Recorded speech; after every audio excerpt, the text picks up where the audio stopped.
Hello, this is Colleen Pearl the Cool Crone, and welcome back to my channel. Today's video will be the November Tarot for the sign of Scorpio.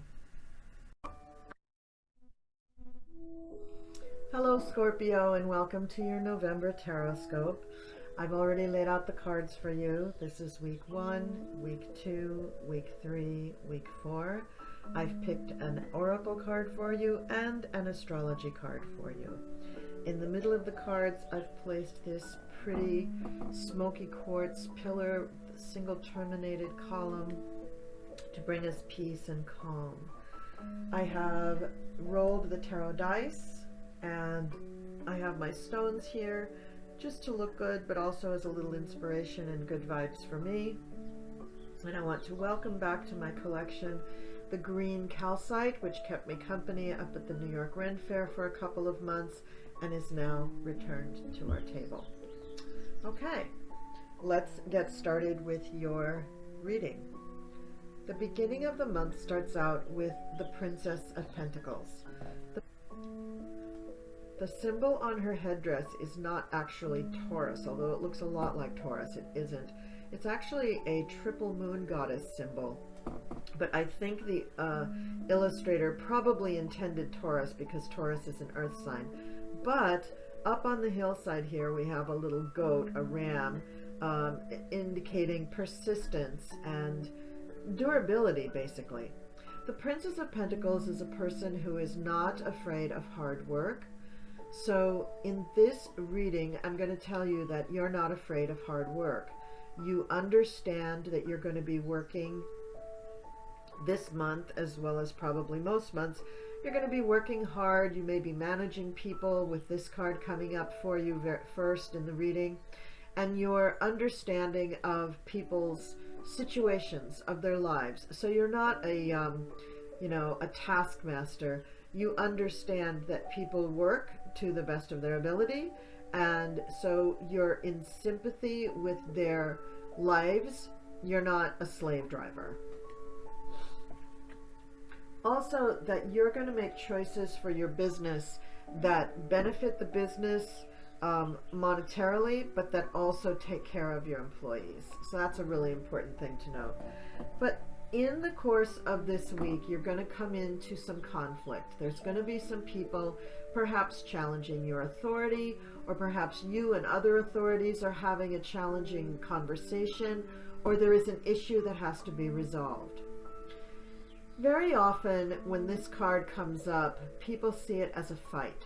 But if you really look at it, the wands in the people's hands are not actually touching. They are also surrounded by a circle of rocks, and the backdrop is a fence, a wooden fence. All of these things are earth representatives. So this is a very earth-based wand card. Also, the fight that they're having seems to be pretty ritualistic because they're not actually touching each other. In fact, some of the wands are not even in their hands. One of them is actually on the ground. So this dance that you're going through that is showing some conflict, ruled by wands, which is inspiration and creativity, shows that this could just be a show of force. It could just be you and other people dancing back and forth, trying to iron out what your authority or their authority actually is, what it covers, what it rules. So it's not really people trying to hurt one another, but rather trying to understand what the balance of power really is in your environment. Then we have the Queen of Wands. Now the Queen of Wands is another wand card, so there's more inspiration and creativity. This is a person who has reached almost the height of her abilities and success. She is very inspirational. She is much beloved by the people who work for her or who she rules over, if she actually is a queen. The important thing is that she manages what needs to be done in order to achieve the desired results. She's not afraid to ask people to do dirty work. She's not afraid of doing dirty work, although she prefers not to do it. She likes the status that she's at right now. She, though, has the ability to inspire people, and this is key. She's not down in the trenches working with people. She's inspiring them to do what needs to be done. So that's you, Scorpio. You need to inspire people to get things done for you. And that may be a little bit about what this dance of power is about. All of this stuff happening in the first week for you of November. The second week of November, and also going back to the first week of November, there is a new moon happening in your sign in the first week of November. You would do very well to watch the video about the new moon in Scorpio, because it's going to give you a lot of information about how to work with that energy. In the second week of November, you begin with the Death card. So as a result of the machinations of this first week, something is going to be brought to an end. This could be you transitioning out of this company. It could be you transitioning to a different position in this company, and a feeling that what you're letting go of is something that you held quite dear. However, it is just life. Life moves on. Things come to a culmination and they end. So you may have come to the end of needing to be in the position that you were in, or needing to be in a particular relationship, and now you're ready to move on to something else. That's life. And Scorpio, I think you of all signs understand this better than anybody, that the whole cycle of life, birth, death, and regeneration, is perfectly natural and nothing to be afraid of. You do have some decisions to make, though, and the Two of Swords is pointing this out. Now, in this card, the person is not so much contemplating the decisions as just looking at the water and trying to figure out what's beneath the surface. The Two of Swords is a sword card. It does have to do with communications and thoughts and decisions, because it's a two. But also look at the coloring of this card. It's extremely emotional. It's actually quite scorpionic in its nature. It's very dark and watery. The cat is looking on sort of warily, as if the cat is actually going to defend its owner. She is placing a foot very gingerly into the water, being careful not to stir up the water too much, because this is a bog, a marsh, and underneath the surface of this water is probably a lot of mud, murkiness, things that people probably don't want to see. So keep that in mind. That could be a whole part of this big transition that you're about to do. So very Scorpio, this first 2 weeks of November, Scorpio, is very, very you, very much exhibiting your traits and qualities. But the week ends with the Ace of Pentacles. Now, the Ace of Pentacles could have to do with great good health, because Pentacles rule the body.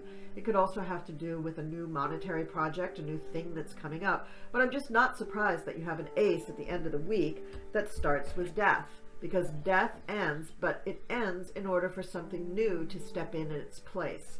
And what's coming in its place, Scorpio, is the Ace of Pentacles. So something new, and to you probably pretty glorious, is going to be coming into that second week of November. In the third week of November, we have the Wish card. So whatever it is that you're wishing, Scorpio, make it a good one, because it's going to come true. I mean, not only do you have the Ace of Pentacles there, you have another ace coming up in this reading, and you have the Wish card. So the third week of November, which, by the way, is when there's going to be the full moon in Taurus and a partial lunar eclipse, which also indicates change or endings or breaking points of things. The partial lunar eclipse is happening in this third week of November. So you get your wish, Scorpio. Things are going to go according to plan.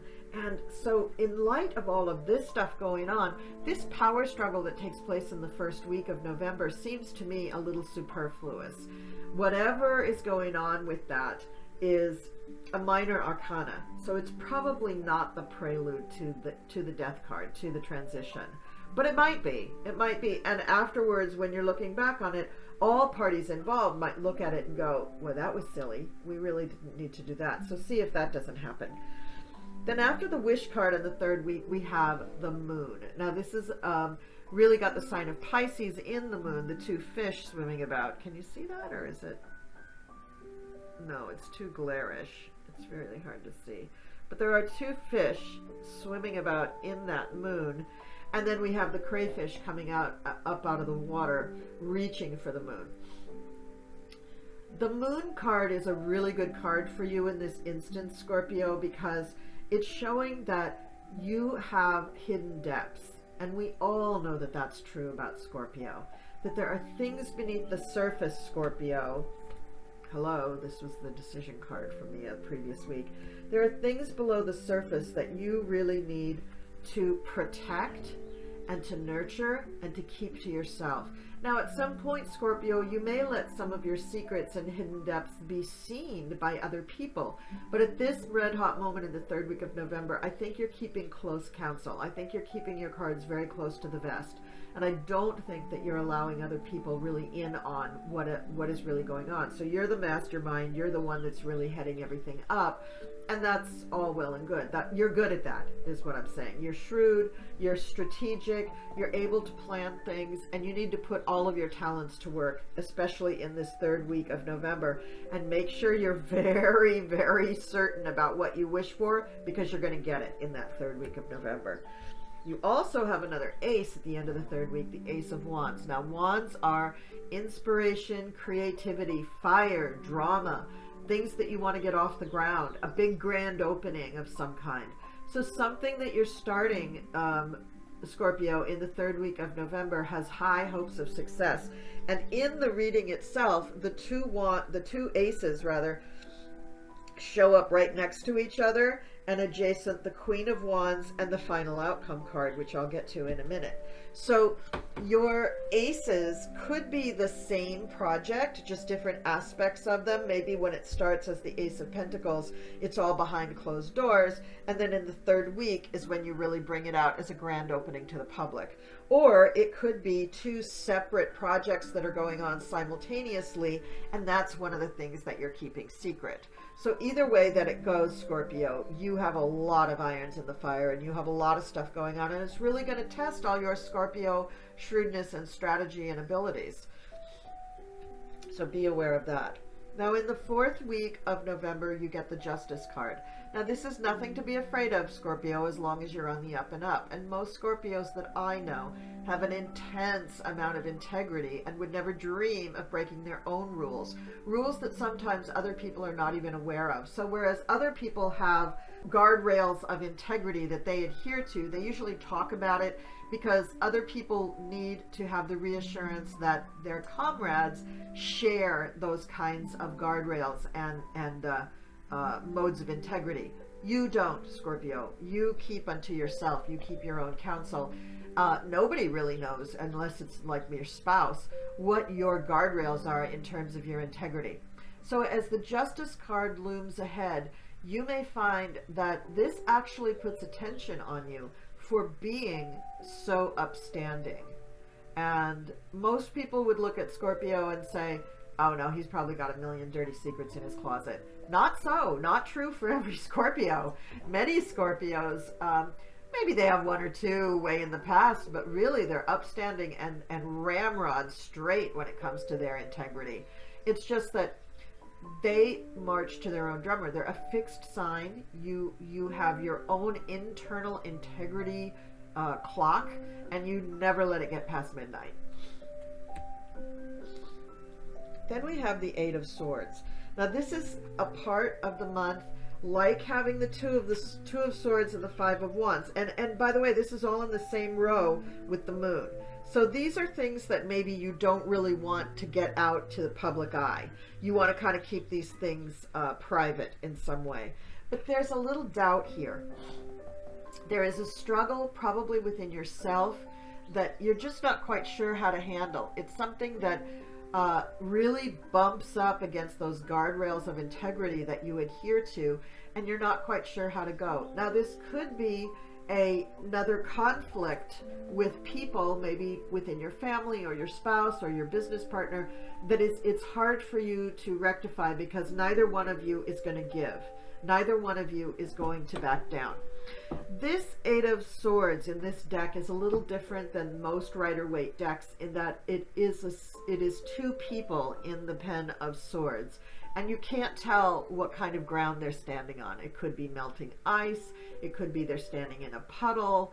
You know, you're not quite sure what's going on with that. But what this card really means in this deck is that whoever makes the first move is not going to lose, actually. Whoever makes the first move is probably the person who's going to get what they want, because the other party is going to be so grateful that they made the first move that it's not that they're going to give in, but they're just going to show vulnerability and deep emotion and gratitude for the other person having blinked. Nobody would see this side of you, Scorpio. So this is either an internal struggle or something with someone you really, really trust, like a spouse. So this internal struggle happening in the 4th week of November is something that the world will not see. It is something within you that you have to deal with. But the end of the day, you are victorious. You come out with very generous, the card of generosity, actually.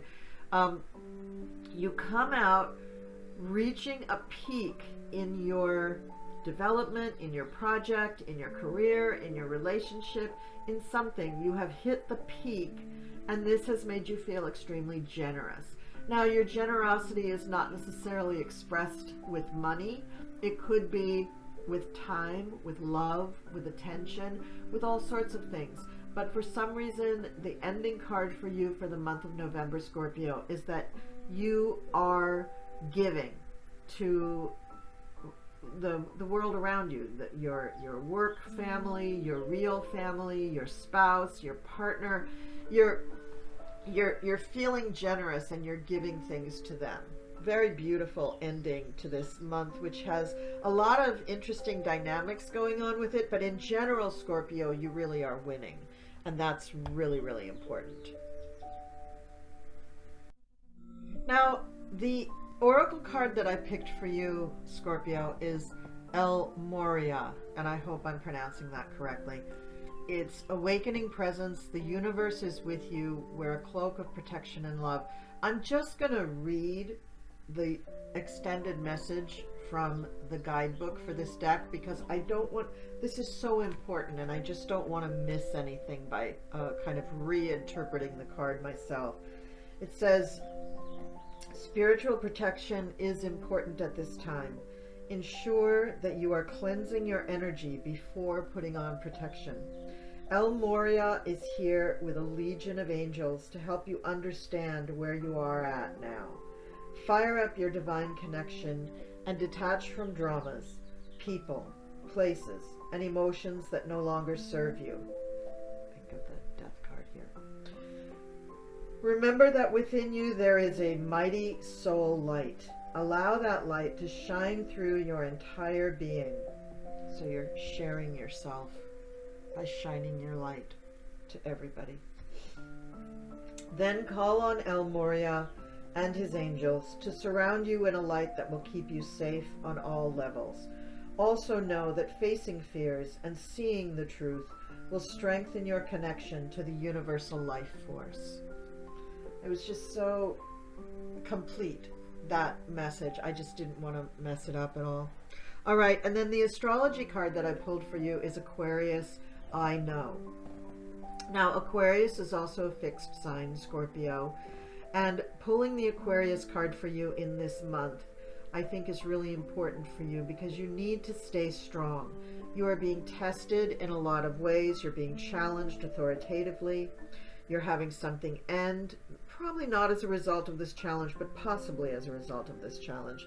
And then you're questioning things within your life, and then you're having disagreements or difficulties with somebody who's very dear to you or within yourself.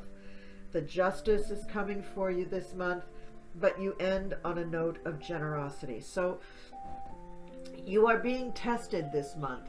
You're completely up to the task, Scorpio. I have no doubt that you're going to succeed and have a wonderful month.